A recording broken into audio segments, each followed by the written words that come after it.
Olá, hoje eu tenho o prazer de trazer o Otávio Alves Júnior. Ele é executivo internacional numa multinacional alemã, professor, mentor, palestrante, apresentador de podcast, de lives, colunista de editora e coautor do livro Liderando Juntos. Bem-vindo, Otávio. Muito obrigado pelo convite. É um prazer estar aqui com você, conversando com a sua audiência desse assunto que eu gosto tanto, que é falar de pessoas, falar de liderança e de empreendedorismo. Ah, que bom. O Otávio, eu tive o prazer de conhecê-lo em um grupo de network que a gente está junto, é um grupo só de C-levels, de executivos, e em uma conversa entre, ele falando várias coisas que ele faz, foi me deixando mais curiosa, e em uma conversa que a gente teve, eu vi a quantidade de coisas que ele faz, além de ser executivo. E isso me chamou muita atenção. Até ele brinca, que foi ali que ele descobriu que ele era empreendedor. Verdade. Porque empreendedor, gente, não precisa ser um empresário. Você que também é uma pessoa que trabalha numa empresa, que você que também é um colaborador, que está lá, sempre fazendo as coisas acontecerem, é proativo, tem aquele espírito de pensar na solução e não no problema, você também é um empreendedor. Só que as pessoas esquecem. E eu quis trazer justamente o Otávio para ele mostrar esse outro lado, que existe esse empreendedorismo e como que funciona. Mas é isso conta aí. um pouquinho para a gente, Otávio, como que foi essa tua vida, vamos falar, intraempreendedora, até esse momento que você decidiu fazer esses conteúdos públicos, que o forte do Otávio é esses conteúdos públicos. Então, eu sou engenheiro, comecei a minha carreira lá atrás, anos atrás, na área de vendas, como um engenheiro de aplicação de produto. E na medida em que eu fui galgando os degraus na minha carreira, eu comecei a perceber rapidamente o seguinte: a grande fonte de vantagem competitiva das empresas está nas pessoas. Uhum. Sabe, computadores, softwares, máquinas, equipamentos, o dinheiro compra. Sim. Então, as empresas que têm dinheiro, todas podem ter. Agora, engajamento, motivação, comprometimento, dedicação, isso nós temos que conquistar. Então, isso o dinheiro não compra, essa é a verdade. E eu comecei a me dar conta disso e comecei a usar isso no meu dia a dia, para que eu pudesse, então, tirar o máximo das pessoas que trabalhavam comigo, né? E isso começou a avançar. Eu comecei também, nesse meio tempo, a desenvolver as minhas soft skills, fazendo trabalhos de xamanismo, trabalhos de expansão de consciência, meditação. E isso foi me trazendo, então, um engenheiro apaixonado por pessoas. Até que chegou um momento que eu falei, puxa vida, eu já impactava os meus funcionários, eu já dava aula nessa época, então, os meus alunos da pós-graduação, os meus alunos na ONG, onde eu dou aula de inglês como voluntário, eu falei, eu quero mais. Eu consigo impactar mais pessoas. Aí é que veio a ideia de começar um canal no YouTube, de começar o podcast, de começar a escrever, para que eu pudesse aumentar o meu alcance. Porque a verdade é que o poder transformador que a internet coloca nas nossas mãos é incrível, né? Todos nós podemos nos transformar e, nesse processo, conseguir transformar muita gente. Se eu faço, por exemplo, nessa virada de ano, eu tomei uma decisão. Toda segunda noite, 21 horas, eu estou ao vivo nas redes sociais, falando sobre liderança. Né? Cada dia sobre uma particularidade diferente no mundo da liderança, vamos dizer. Às vezes, numa segunda dessa, eu junto 200 pessoas nas várias redes sociais, né? Então, puxa, é um poder transformador incrível. E na medida em que eu estou trazendo o meu conteúdo, eu também estou aprendendo muito. Porque eles interagem comigo, fazem perguntas, muitas vezes são perguntas que eu não sei de primeira, eu preciso pensar um pouco para responder, né? É uma via de mão dupla danada. Então, assim foi como tudo começou. De uma forma muito sem planejamento, as coisas foram se desenrolando, essa é a verdade, né? E os convites vêm aparecendo na medida em que você começa a se mostrar, as pessoas percebem outras facetas que eu tenho e outras potencialidades, e os convites vão surgindo e as relações vão sendo construídas. E, puxa, eu estou muito feliz com esse caminho, vamos dizer, que a minha carreira e a minha vida têm tomado. Ah, que legal, Otávio. E assim, quais foram os principais desafios, os principais aprendizados, tanto na sua carreira, quanto vamos chamar de plano B, nessa vida pública, né? Quais foram os principais desafios? Olha, quando eu comecei a galgar posições de liderança, em que eu tinha pessoas trabalhando comigo, né? Um grande desafio que eu tive foi para delegar. Nossa Senhora, aquilo era como se eu arrancasse um pedaço de mim. Mas eu percebi também, graças a Deus, rapidamente, que ou você delega para se dedicar a coisas mais estratégicas, ou você não abre espaço na sua agenda para fazer outras coisas, né? É como aquele vendedor que é promovido a supervisor, mas ele quer continuar vendendo como ele fazia. Não tem como fazer isso. Então, delegar foi muito importante. Eu tinha também uma necessidade de controle incrível. Eu acreditava que a minha capacidade de controlar tudo é que seria a nossa fonte de resultados, e na verdade não é nada disso. Né? Passei um estresse danado e também coloquei um estresse danado na equipe, até eu me dar conta, não, pera um pouquinho, as pessoas têm que ter liberdade. Nós estamos já final do século XX, né? As pessoas têm que ter flexibilidade, elas podem sim, sabendo exatamente para onde a gente quer ir, as pessoas podem sim tomar suas decisões e programar suas visitas, e se os números estão chegando, as vendas estão acontecendo, os clientes estão satisfeitos, por que não? Dá cada vez mais liberdade, né? Até que eu cheguei hoje, por exemplo, eu me considero um líder bastante liberal no sentido de dar poder para as pessoas. Eu enxergo a empresa hoje como se fosse um polvo. Eu estou sentado na minha cadeira, eu sou como se fosse a cabeça do polvo. Cada supervisor meu, cada gerente meu é um tentáculo. E eles vão conseguir capturar vantagens competitivas ali tateando o fundo do mar, por exemplo, que eu nunca conseguiria. Então, eu procuro sempre dar muita liberdade para as pessoas. Eu acho que esse é um caminho para que eles se motivem, para que eles aprendam. Eu acho que as pessoas têm que ser, homens e mulheres, hein, têm que ser constantemente desafiados, desafiadas. É assim que eles vão estar sempre interessados, sempre aprendendo, né? Eu falo com as pessoas sempre, nesse mundo do século XXI, se você passou um dia da sua vida e não aprendeu nada, puxa, observa, volta para casa pensando nisso, porque nessa velocidade com que as coisas estão se desenrolando, ficar 2 dias sem aprender nada novo pode ser o começo do fim, né? Então, o que eu quero é que todo mundo esteja comigo motivado, esteja comigo feliz, interessado, interessada, né? E sempre que a gente sendo capaz de desafiá-los, né? Me parece que no mundo corporativo, são os ingredientes, vamos dizer, dos desafios que a liderança está enfrentando hoje, junto com a diversidade.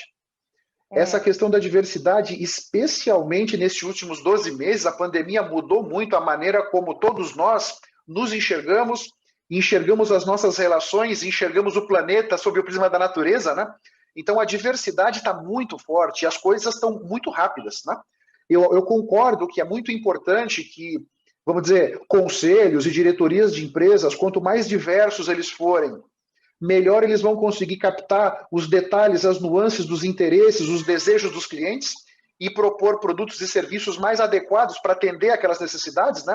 Mas as coisas estão caminhando muito rápido. Então, eu sempre que posso, converso com as pessoas, puxa, gente, essa questão da diversidade sob o prisma empresarial é muito legal, mas você, líder, precisa de uma atualização de competências, porque é muito mais complexo você lidar com um grupo diverso, né? É importante você ter muito claro isso, né? Então, me parece que sob o prisma empresarial, esses são os desafios. Nesse meu plano B, nesse meu ecossistema, como eu chamo, né? Eu acho que navegar por esse marketing digital tem sido um desafio interessante, porque eu sou do século passado, né? Aqui, a minha falta de cabelo já me denuncia, né? Então, você, a gente está acostumado com o marketing olho no olho. O marketing digital tem uma série de particularidades, né? Ele tem muitas potencialidades, mas tem muitas particularidades que não é propriamente o copiar-colar do nosso mundo real para o mundo virtual. É preciso uma série de adaptações aí para que a gente possa ter melhores resultados. Então, esse é um grande desafio que embora eu já esteja aí uns 2 anos e meio nesse mundo digital, eu ainda tenho muito que aprender, viu? Porque tem muita coisa acontecendo e a cada momento são novas funcionalidades, novos softwares, novas redes que a gente tem que estar sempre atento, né? É legal, Otávio, que você está falando do mundo corporativo, né? Eu acho que tem alguns pontos, né? Tem o autoconhecimento, né? Que você falou que foi buscar lá atrás para deixar de ser tão controlador, de poder delegar. Eu acho que vale. Ainda mais no ano passado, né? Que as pessoas pararam de ter que cobrar dos seus subordinados trabalhar por tempo e sim trabalhar por projeto, né? Trabalhar à distância. Quer dizer, foi uma revolução na cabeça de todos os líderes, né? Verdade. Foi necessário. E até para dos subordinados, né? Porque eles mesmos tiveram que se adaptar, não ter mais uma pessoa lá no, né, como a gente brinca aqui, né, no seu cangote, e fazer a coisa acontecer naquele prazo, daquele jeito, né? Então, acho que mudou bastante. É E também verdade. concordo com você, né? A vida empreendedora, as redes sociais são um desafio muito grande, né? Uma das entrevistas, inclusive, aqui no programa Vida Empreendedora é sobre o TikTok, né? Então, eu trouxe uma especialista nessa área justamente para ela poder falar sobre isso, né?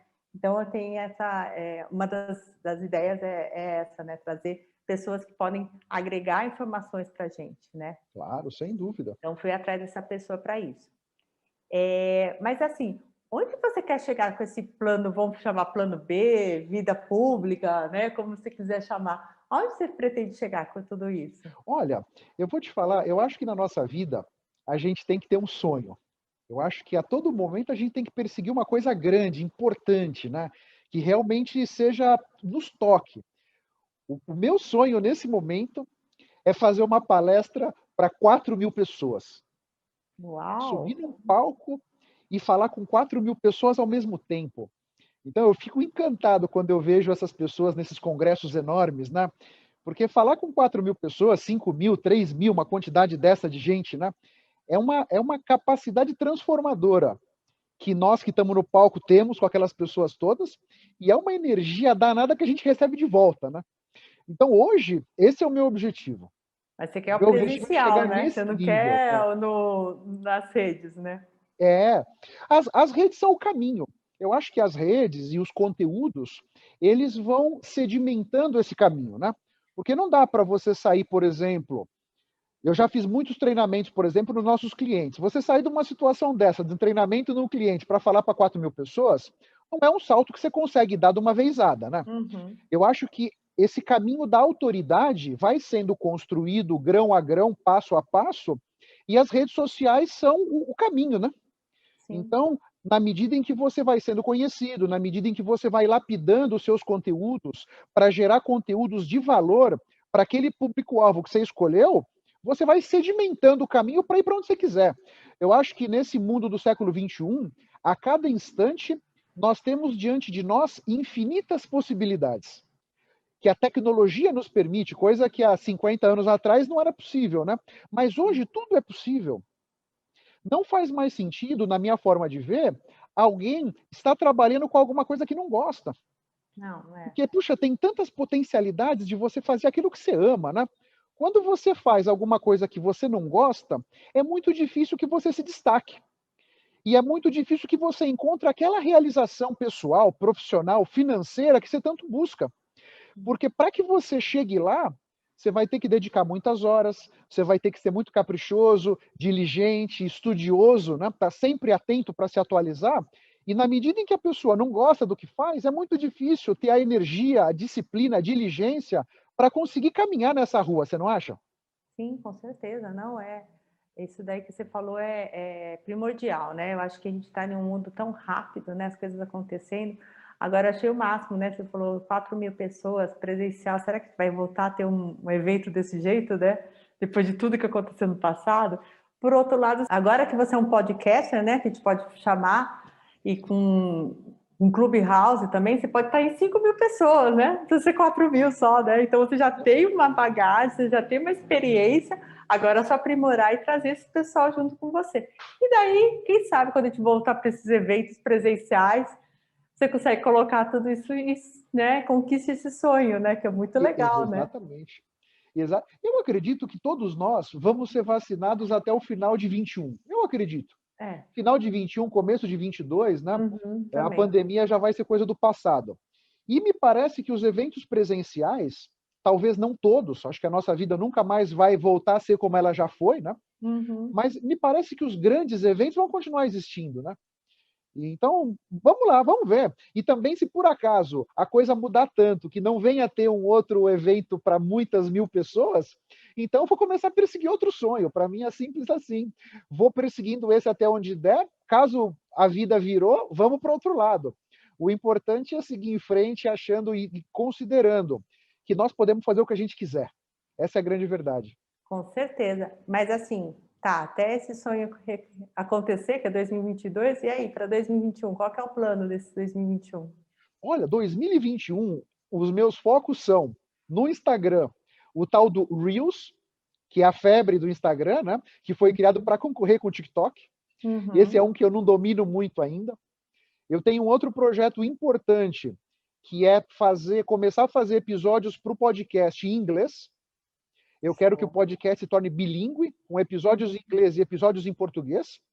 Eu considerei de passar o podcast só para inglês, mas aí a minha audiência que não fala inglês ficaria a pé, e eu não quero que isso aconteça.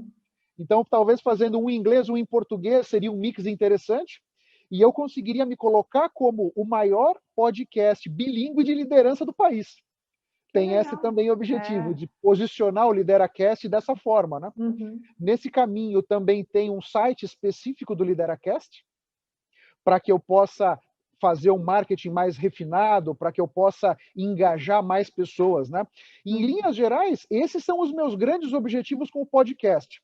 E a minha mentoria, que eu coloquei para rodar no final do ano passado, fortalecer a mentoria, começar com os grupos, e caminhar bastante firme aí nesse sentido de ajudar as pessoas a construírem a melhor versão delas. Ah, que legal, isso é muito legal.